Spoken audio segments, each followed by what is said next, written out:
Hey, beautiful soul. You're listening to the Rising Into Mindful Motherhood podcast, your weekly dose of fertility wisdom. I'm your host, Dr. Katie Wood. I'm a barefoot mama bear, pharmacist, and integrative fertility coach. This is your go-to podcast for all things to naturally nourish your fertility, embody womb healing, and reclaim your feminine power to accelerate your path to pregnancy. My expert guests and I will be having intentional conversations to discuss the many facets of a thriving, fertile foundation, natural wellness, and how we grow and transform as women on our journey to motherhood. So let's dive in, shall we?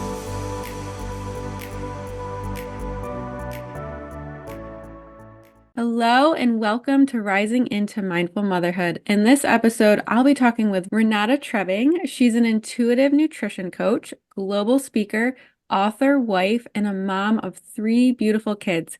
Her mission is to empower women to nourish their bodies by understanding foods that work best for them, how these foods impact their hormones, and redefining their relationship with food and their bodies. And today we're going to be diving into women's menstrual cycles and nutrition and how this can help your fertility and your hormones. So welcome, Renata. I'm so excited to have you on the podcast. And I'd love to dive right in. Why nutrition, right? Why is that so important? And where did this passion stem from for you? Yeah, well, thank you so much for having me on. So, what's really interesting is that I didn't go to college with the intention to get any type of certification in nutrition. I actually got a chemical engineering degree. And so I started working in oil and gas. So I live in Texas. There's a big oil and gas community here. And what was really interesting was I started to dive even deeper into nutrition after the birth of my daughter. So I had mentioned to you before we started recording, we have a lot of similarities, and both of our daughters are Olivia. Oh, nice. So we have great taste when it comes to names. Yes. But basically, when Olivia was born, right, this was almost 12 years ago. When she was born, she had a lot of gastrointestinal issues. And, as a first time mom, you're like, oh my gosh, what do I do? How do I fix this? All the things. So we went to our pediatrician, who was amazing. And he explained to me something I really didn't know at the time. And that was that something that I might be consuming, she's getting it through the breast milk, and it may be affecting her GI tract. And so the options were basically do a bunch of blood work, send it away, figure out what she's allergic to, or I just start with some form of an elimination diet to see if that would help.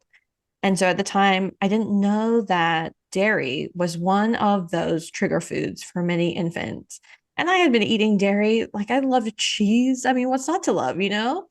So I had been eating that, and then he explained all of this information to me. And I thought, okay, let me just take out dairy and see what happens.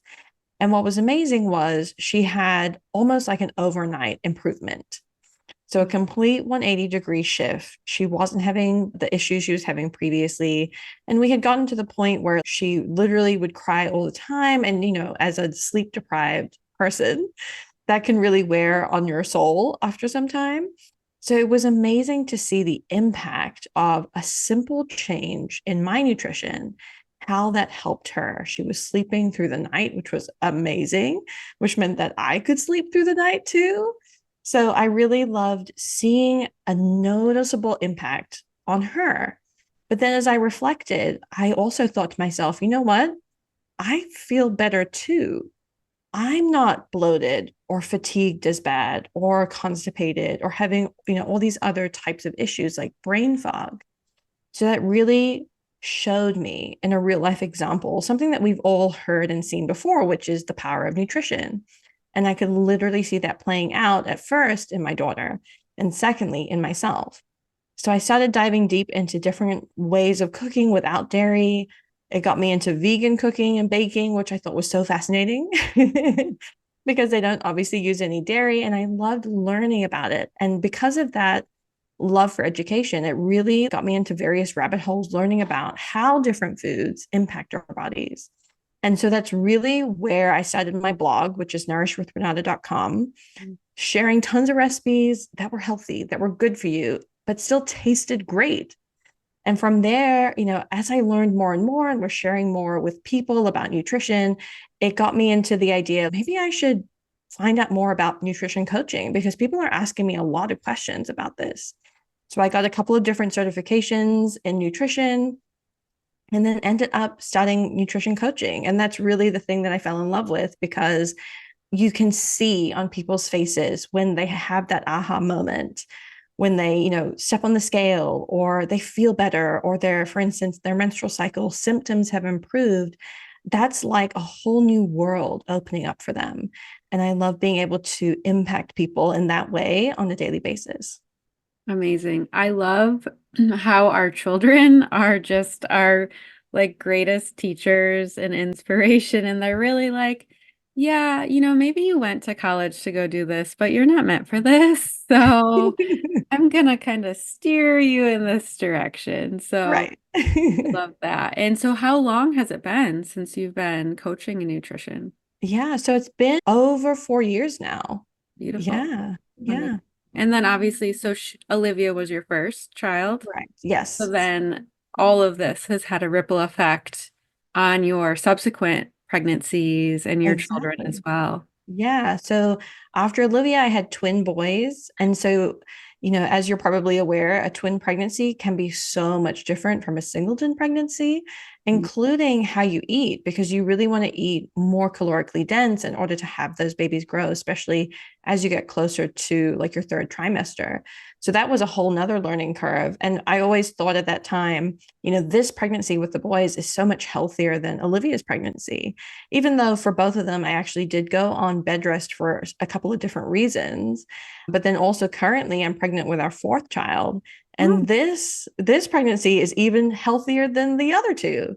So it just goes to show you like how amazing that cumulative impact of learning, of growing, of implementing can have on your body and on your kids. Yeah, just continually evolving and changing, and we're just learning and giving our past selves grace and compassion for Yes. what we do at that time. That's for sure. So let's dive in with nutrition and menstrual cycles. So if you have a woman coming in, maybe they're trying to get pregnant, maybe they're not, but they have irregular cycles, maybe PMS or even endometriosis or PCOS. What are some of the most like general but common recommendations that you would give someone? This is such a great question. So, the first thing that I'll say is for many women, it can feel very scary to talk about their menstrual cycles. And I think part of that is because there is so much stigma associated with it. So, I always start off with commending a woman's courage to speak about it openly because we're often brought up in a society where that's admonished. So, for me, it's always the first step of acknowledgement and creating that sense of safety.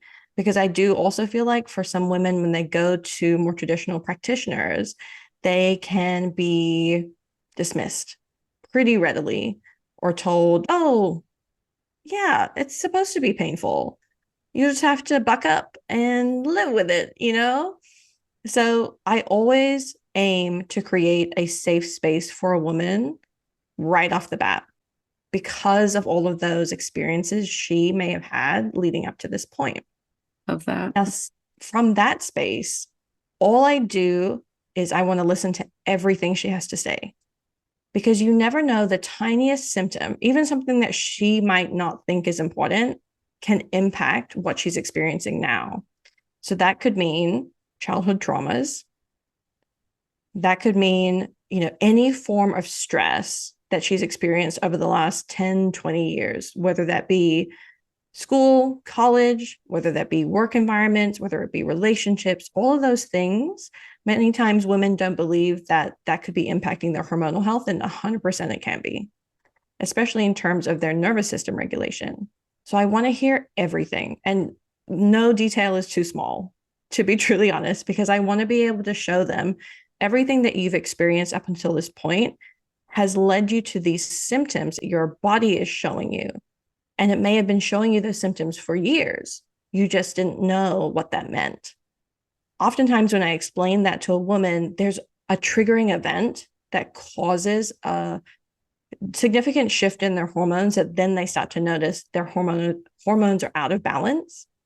And so it's really important for me to kind of share that story, share that timeline with them so they can see how this wasn't just an overnight thing. This wasn't just like I woke up one day and all of a sudden, my bleeding is way heavier or my cramps are way worse or I have so much brain fog I don't know what to do. So I really want to paint the picture of how everything in our life leads us up to those menstrual cycle symptoms because it's important for women to understand it's not their cycle that they hate. And I often hear women say this. They'll say, I just hate it. It's awful. It's such an inconvenience, et cetera, et cetera. But the female menstrual cycle occurs every single day over the course of roughly a month. It's a normal bodily process, just like breathing, right? And we don't say, oh, I hate breathing. Breathing is the worst. Oh, it's so inconvenient, right? And so it's really important for me to shift that perspective by showing there's so much history involved with this. It's not an overnight thing. It's not the cycle that you hate. It's actually because you don't understand what your symptoms are trying to tell you about what your body needs. And when we can dive into what those symptoms are, we can go into what are the hormonal imbalances, of course, using lab testing to help understand that even deeper, and then help to renourish the body, help to balance the hormones through powerful nutrition, supplements, as well as lifestyle choices and practices. So that's pretty much my whole philosophy: creating safety for the nervous system, listening to every single symptom, being able to show the hormone journey through a woman's life, and then decoding those symptoms from her menstrual cycle. Mm. I love that you start with creating a safe container because a lot of times I'll speak to the fact that, you can be eating the healthiest diet, but if you're in constant fight or flight, like your body is not able to digest and assimilate those nutrients. So especially if you are trying to get pregnant, that can be a really, really big problem, especially if you tack on maybe you were on birth control before you Yeah. started crying. So like you're already starting like nutrient and mineral depleted. So I love that you incorporate that facet in how you coach women because I think that that's a really, really important piece and valuable piece that isn't probably always coached on or really touched on with clients wanting to maybe regulate their cycles and things like that. So I definitely love that piece.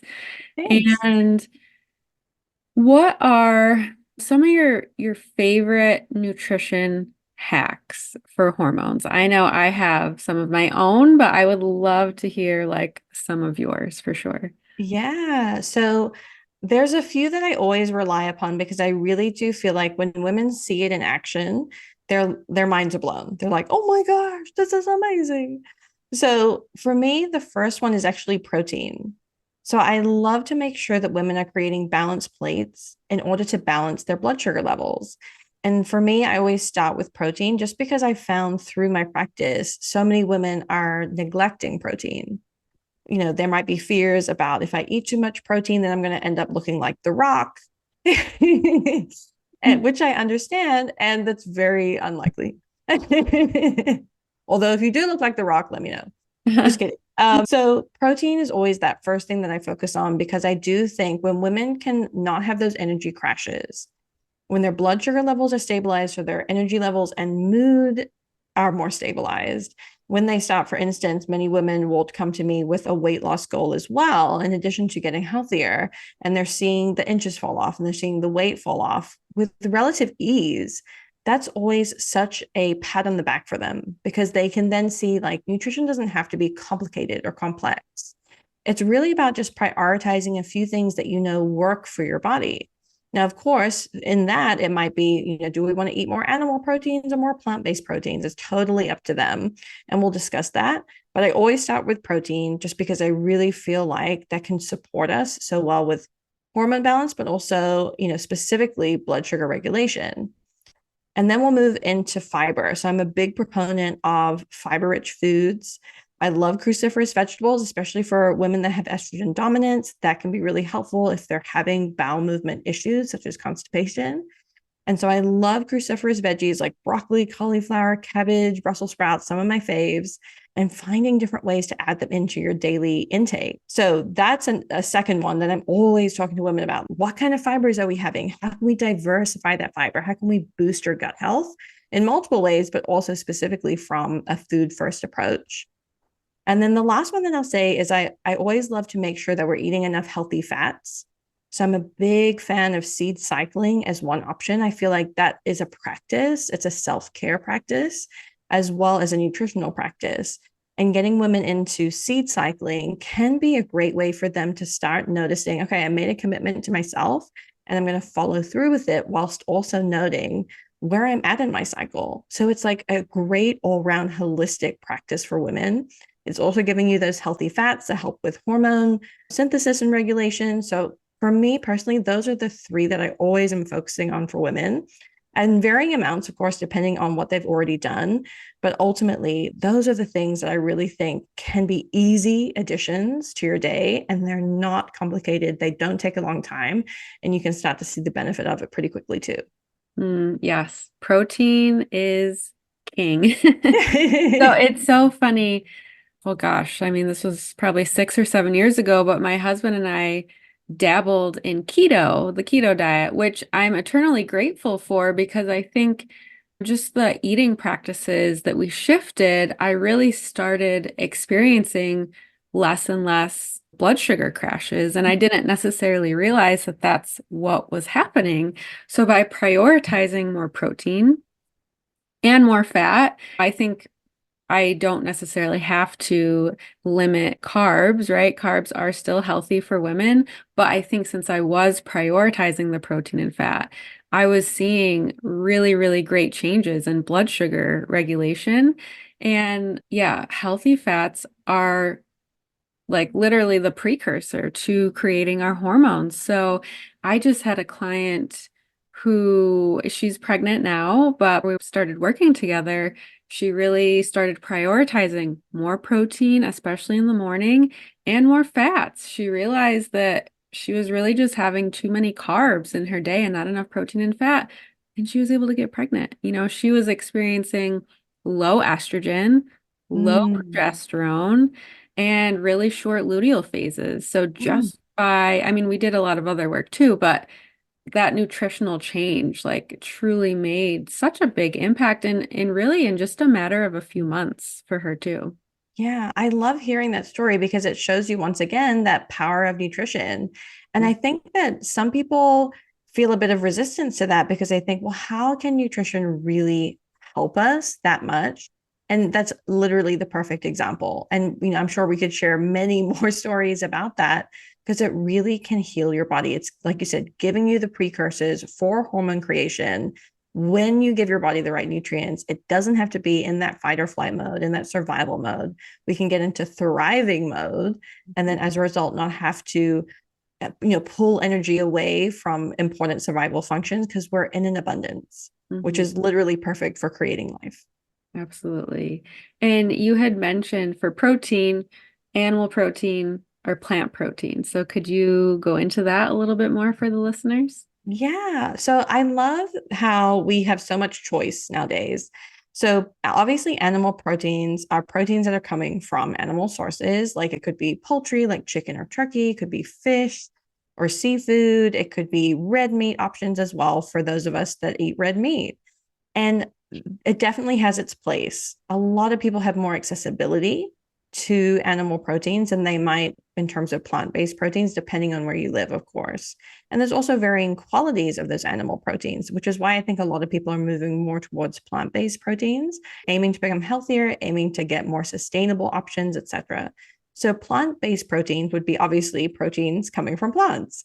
And so beans and legumes are really great options. And especially as we're talking about for women that are aiming to conceive, plant-based proteins can also be a great option, especially if they're feeling more inflammation from animal-based proteins, of course, depending on quality and all these kinds of things too.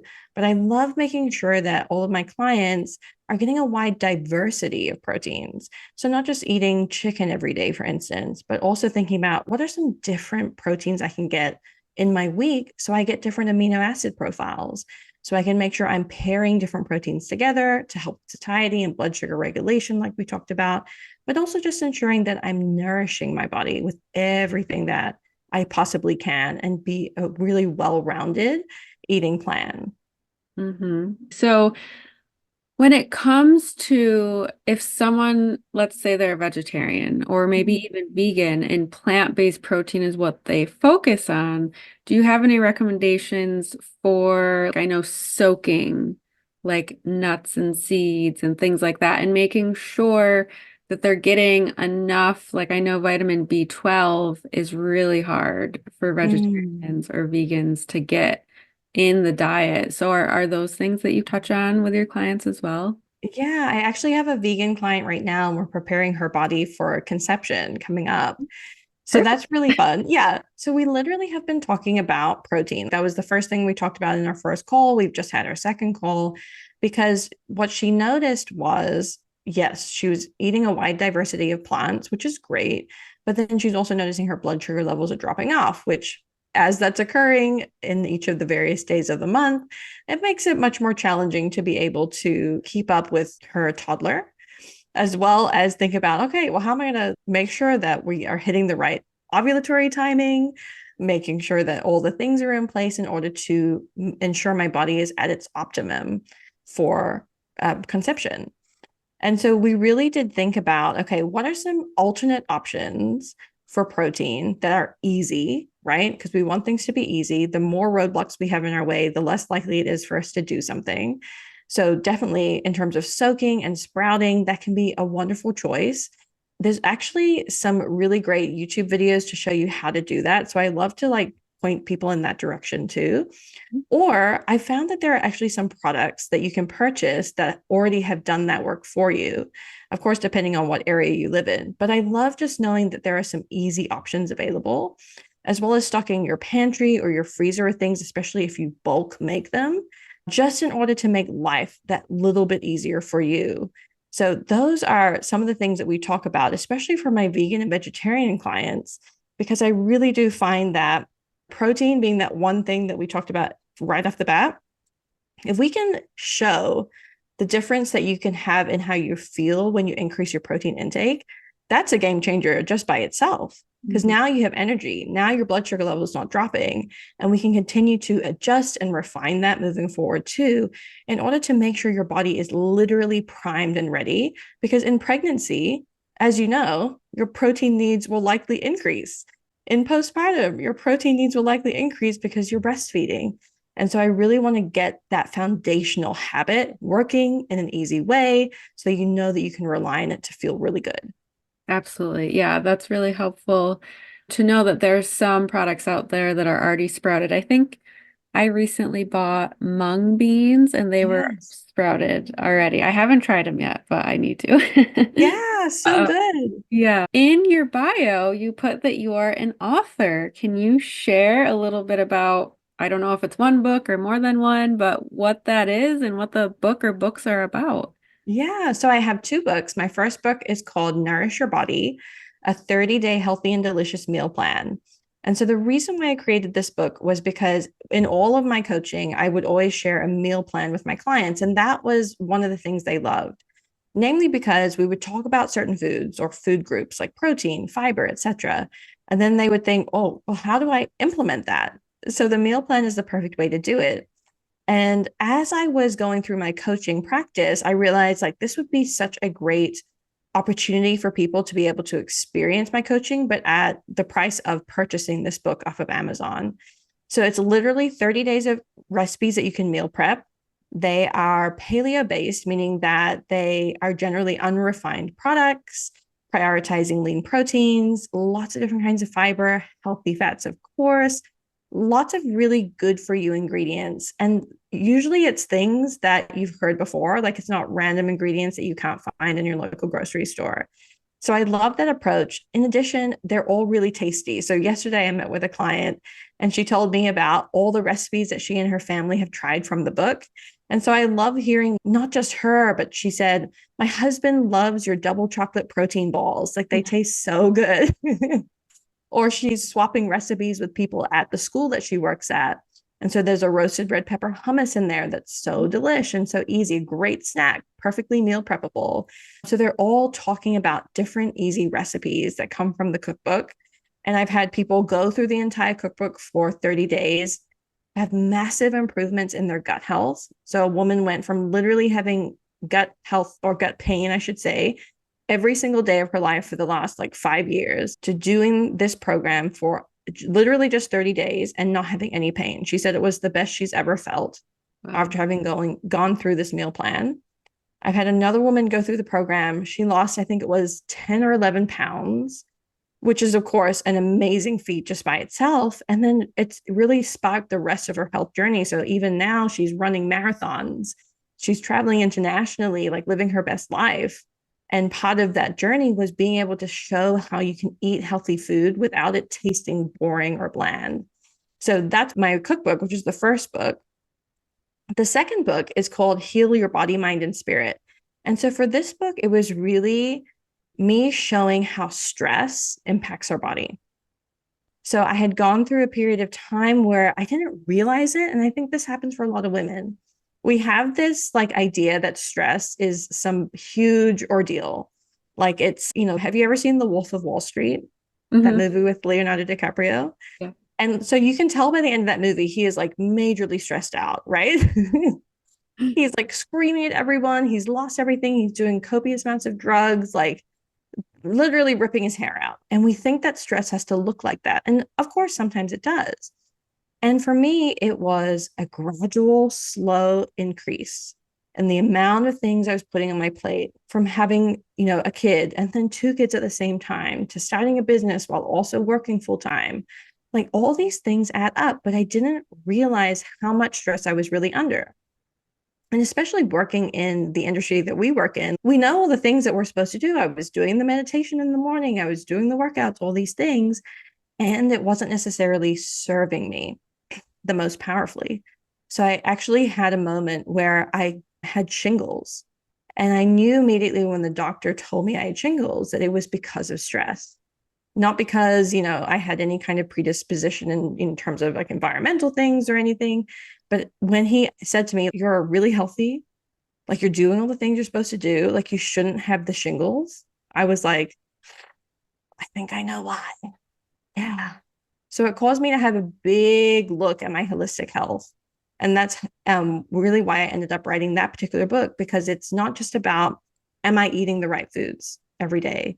It's, am I dealing with my mental health in a way that's actually manageable and effective? Am I looking at my emotional health? Am I really diving deep into my spiritual health and whatever that might mean for you? And bringing all aspects of that together in this book in order to heal myself, in order to share with others things that really work for me. And of course, in this one, there's lots of recipes as well to help with reducing inflammation, reducing stress in the body too. Amazing. And congratulations. That's really, really cool to have two books under your belt. So Thanks. are they available on Amazon? Because I'll include the links in the show notes. Yes, they're both available on Amazon. Perfect, perfect. And I know you have a freebie for the audience, Nutrition for Your Cycle cheat sheet, if you want to tell us about that. Yeah. So I find that a lot of women are interested in nutrition for their cycle, meaning that what are the foods that I should eat in every phase of my cycle?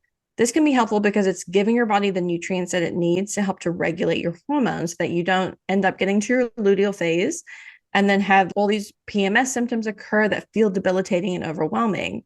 So I created a little cheat sheet that you can download for free, and it goes into every single phase of the cycle, a few foods to focus on. You can just pick one of them, or you can do all two or three of them, as well as seed cycling. So I love being able to have that because you can keep it on your phone. So when you go to the grocery store and you know what phase of your cycle you're in, you can purchase those food groups. Or like for many women, I've said, put it on the fridge, put it on your pantry.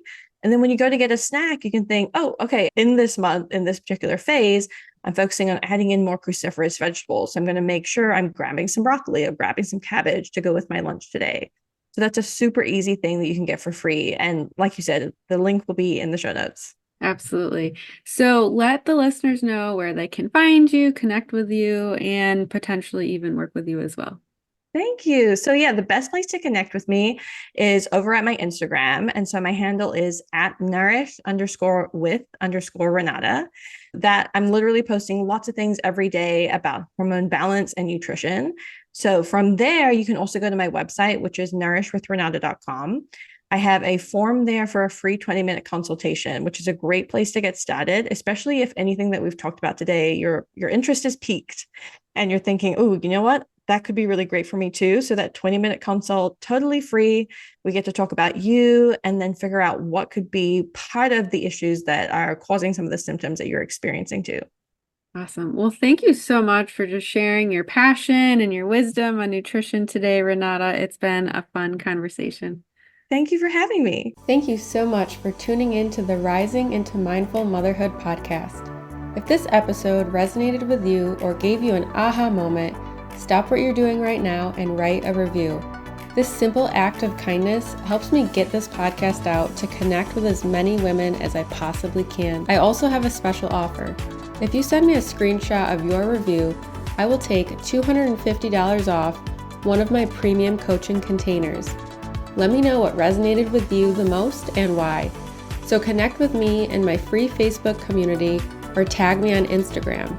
You'll find both listed below. Thanks again from the bottom of my heart for tuning in to this episode, and I'll see you next time.